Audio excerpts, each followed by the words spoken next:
Welcome back to the Journal of Jai, ang diary na hindi secret. Today, I will be sharing with you the neonatal care unit in New Zealand.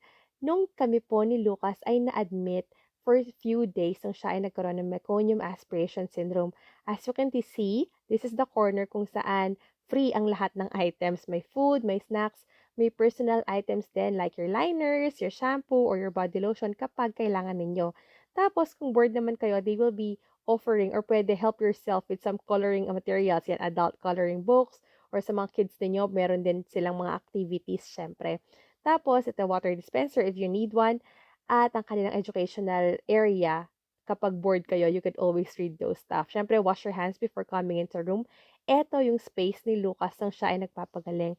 Wala na siya sa incubator. As you can see, this is the last day na nagstay kami sa neonatal care unit dito sa hospital at discharge na siya. Ayan, malinis na yung space niya. Tapos, binigyan din kami syempre ng nurse ng Vaseline or petroleum jelly just in case na need namin kasi kesa itapon nila. So, hiningi na lang, pwede naman.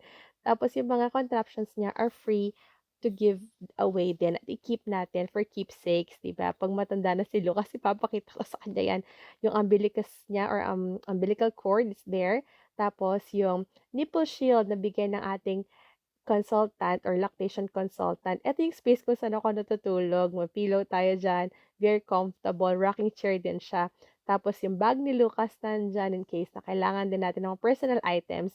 At pwede din tayo naglagay ng bag natin dyan. Ayan, ang aking favorite na cover ni Lucas.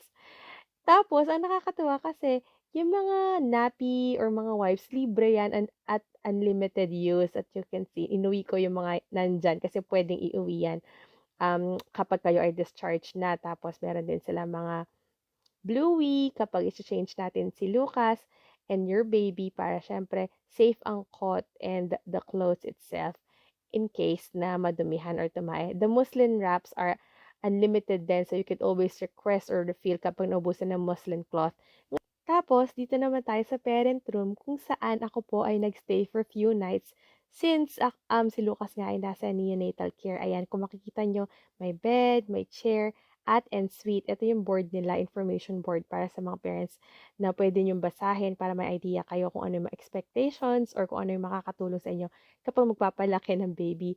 The good thing about this one is en-suite siya mga kababayan. At again, free po ang use dito sa public hospital ng New Zealand. Ayan, may toilet, may shower, at helpful. So, very blessed tayo dahil tayo nabigyan ng chance na magstay sa parent room dito sa Palmerston North. Ayan, so hopefully you got that idea and ingat po lahat tayo. God bless!